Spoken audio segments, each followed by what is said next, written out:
What is the relationship between the pandemic, billionaires, lockdowns, the vaccine, and the middle class? I wanted to explore this topic, so I spoke with Dr. Peter Breggin, who is a psychiatrist and an author. He explains some of the claims he makes in his book, COVID-19 and the Global Predators, We Are the Prey.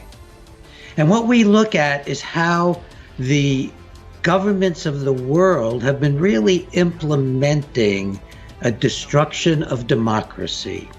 That COVID-19 in many ways can be explained as an effort really to level the democratic nations. If you look at all of the lockdowns, you look at the push to make sure that every single person caves in and gets the shots, even babies. If you look at the way of controlling small businesses and shutting them down and shutting the churches down, letting the great big box stores stay open. The great sports franchises have crowds of 20, 30, 40, 50, 100,000, but you can't get together and pray in a church or open your small business as easily. If you look at what's behind this, there's a huge shift of wealth going on from the middle class, even the upper class, to people who are really very high up in the global governance. And you mentioned global predators are exploiting humanity. Can you explain who these global predators are? Well, it's a gigantic shift of wealth. If you look at Klaus Schwab's organization and Bill Gates, they're working with all the pharmaceutical industry.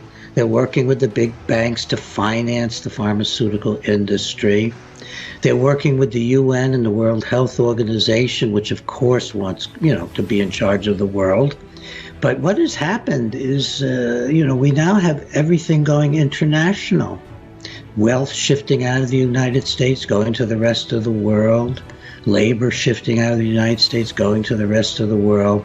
And COVID-19 is really a part of that process where wealth is being accumulated at the expense of the peoples of the world. How is the modern psychiatry industry related to the pandemic?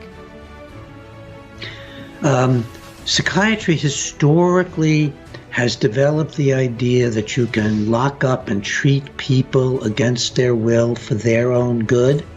And it goes back several hundred years with that principle.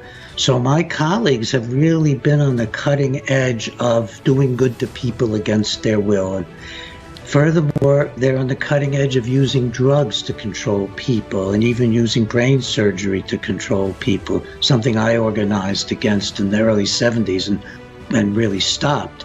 So a lot of this is the precursor of today, where we're going to control people for their own good, for their own health, and we're going to use drugs as a massive method of control.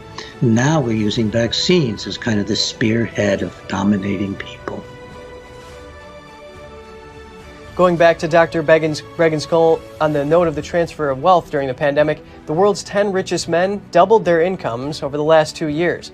That comes as the incomes of 99% of people dropped in the same time period.